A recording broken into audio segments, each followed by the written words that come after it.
The Bible's been so manipulated and so torn up. I was watching a documentary. Excuse me. I was watching a documentary. When was it? 2 days ago, and it was just showing the Sumerian and the history of the Bible and the information prior to it, right? And so, okay, this is my theory, right? And it's not my theory, but this is just logic. My logistical take on this, right? If you have a story that originated prior to what we know it to be, right? We know it's been manipulated, right? But if the origin of the story is true, and the origin of the people of this story is that, no matter what the names you give them, right? Because the thing is, right, people are going to have a hard time. And now, let me just finish this thought, right? If you have the origin of the story exists, no matter the entities behind it, the story exists. If the event of a prophecy, and if it must come to pass, right, then it must come to pass. So whether or not if it's titled the Bible, or we would say everything after that, but if it's titled the Bible or not, right? One thing you can tell that if you look at these ancient scribes and these markings, they're all so-called swarthy or darker people. So one thing, whether the entity manifests itself or took on a genotype or its physicality was that the physicality that they chose to take on, or a select group of people out of all of the genealogies that it could take was so-called darker in my studies and in the studies of the niggas and these white people that know the truth. So like I said, regardless of like I said, the Bible in itself, when you realize it's a celestial story. It is. I mean, the way that they've indoctrinated you as a child to look at these fantasies and these stories is just like you reading a fucking nursery rhyme. But the nursery rhyme would have originated from this book here. So that's how come they're able to manipulate certain things by saying, oh, the Bible, it could be put in the same book as a nursery rhyme, but the nursery rhyme is a product of something before it. Okay, which would be the scribes. I mean, these people in the Vatican, these people worship a darker entity. And we know darker meaning in both aspects, meaning in its physicality and in its spirituality, both darker. So it's no reason for these people to have these depictions that they worship, right? And and reason why I say this is, when you hear the people around us talk about sheep and sheeple, it's strange to me because all of them really know somewhat of the truth. They know more than what we know, and it's because they are a part of what we want to know and what we need to know. So it doesn't make them privy or they're not special. It's really your own history that you know. So it's not that if anything, they're hindering history from us. You know what I'm saying? And they're keeping their own history. So you have to look at that. You say, okay, well, if someone is gloating and boasting as them being elevated in knowledge, why would you want this information to be known? Anytime someone's withholding information, it must be something secretive. I mean, how else am I supposed to look at that, right? So if this person is withholding information, and then you say, okay, so one person. But if you have billions of people, which we can confirm based on our syndicate, our web of our communication web that we have via YouTube and Reddit and Discord, these billions, let's say millions of people, just for logistics' sake, right? Even though it is billions, then what does that mean? These billions of people are one accord. Doesn't matter if it's for 10 seconds or 1 second. And if you watch that movie, The Fallen and The Matrix and They Live, it's one thing that they're all able to depict, and it's that there's a transfer of energy that they share that allows them to communicate to one another. Okay? And they've admitted that. And the funny thing to me is they will admit their own evils and with no feelings or ill intent or remorse at all. I mean, look at every movie is literally about them in some capacity. Like this new Mortal Kombat movie that everyone's talking about.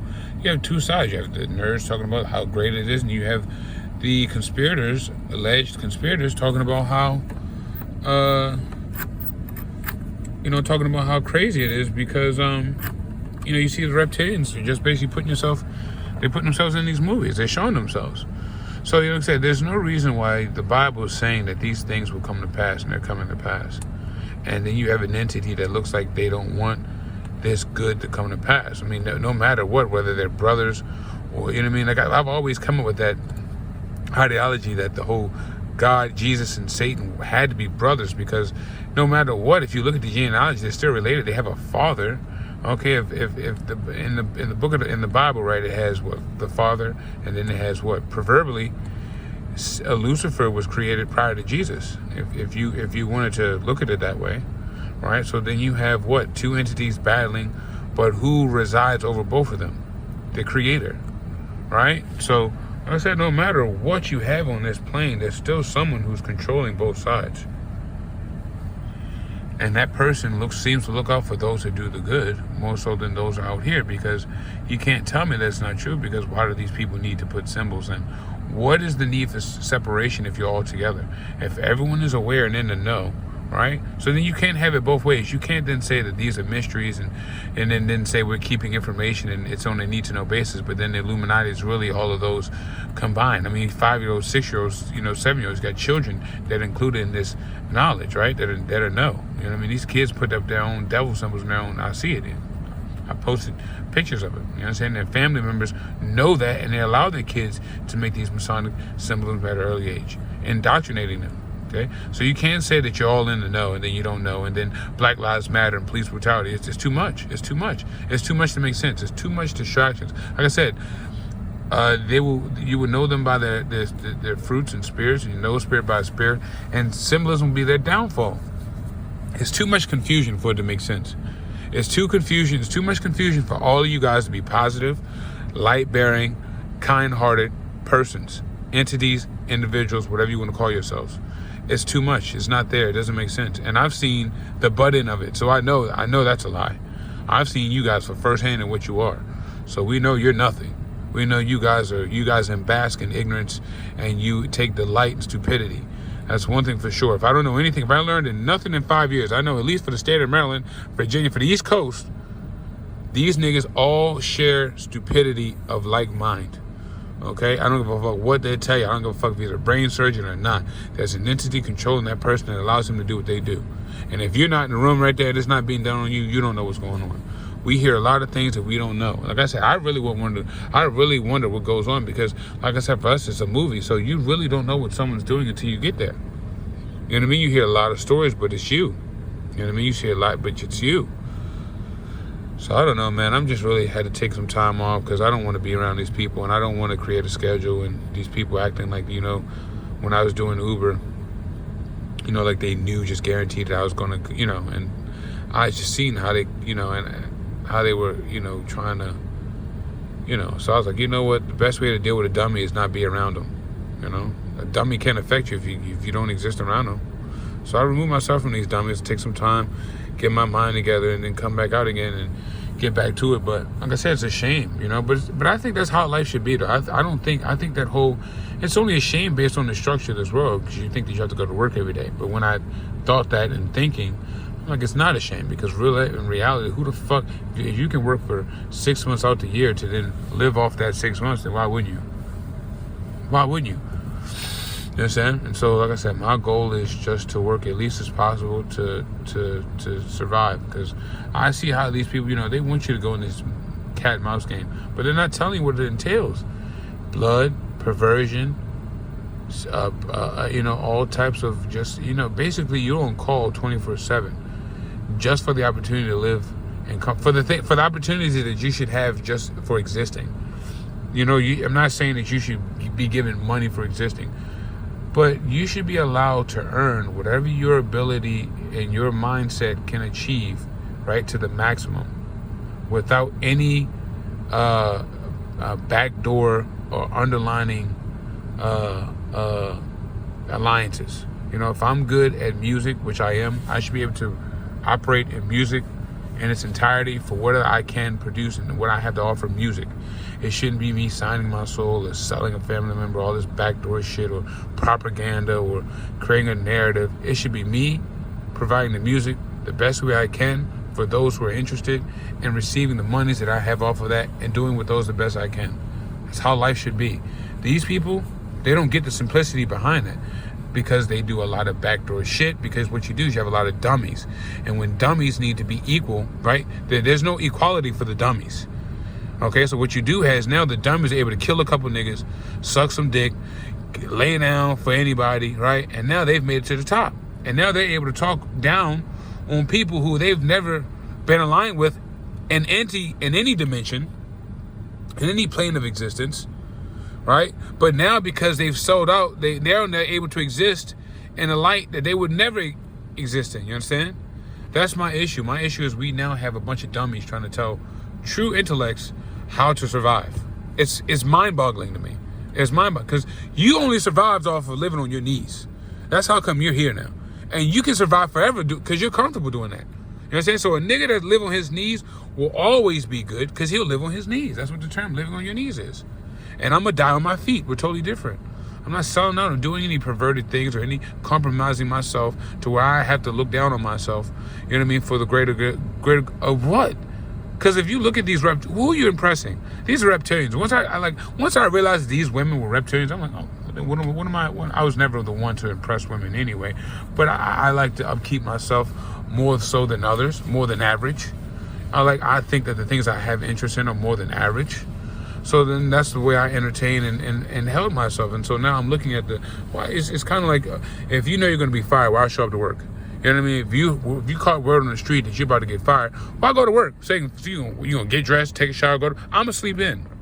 If I know I'm about to lose my job, send me an email, nigga. Text me. Send my check in the mail. I'm about to go smoke a blunt, roll up, and look for another job. That's what we're about to do. The time that I would take and you fire me, I can use to go get another job now. I can now submit 5 resumes in the time it would took to brush my teeth, get up and go take a shower. I've submitted now 5 resumes. Now I have 5 options out there, right? Moving. You understand? So that's how I look at this. Why, right? If I know that these people are against me, why entertain them? And frankly, after learning the characteristics of these people, they have nothing I want to entertain anyway. And had I known this, I would have never been around them from the jump. So I'm upset. I'm actually upset that I even entertained a lot of these people. I'm upset that people know me. I'm upset that people know my name. I existed around these people, that I had any kindness or likeness to. I'm different. I don't care. I don't need people to like me to exist. Obviously, I'm still here. And no one and I'm fine. I would rather you not, because now I know where we stand. And I can be my natural self, hostile. I can be my natural hostile self around you, knowing that this is what you deserve because this is how you don't like me. So I have no reason to be kind to you, compassionate, or concerned with any of your feelings. This is what you get, straight up and down. And I like it that way because, you know what I mean? You know a nigga don't like you. You know a nigga's a hoe, a rat. You know what I mean? You know his girl looking at you. Then you got to sit here and act like, I don't want to be phony. Let's keep it straight up and down. I don't like you. You don't like me. What you going to do about it? Nothing? All right. Just as long as you stay away from me, we're good. You understand? Because why I got to beat you up because you don't like me? You don't like me, don't mean shit. It's when you try to take actions on your feelings towards me. That's when I have a problem. When you want to take actions on your feelings. If I took actions on my feelings, I'd be in jail or dead. There's no ifs, ands, or buts about it.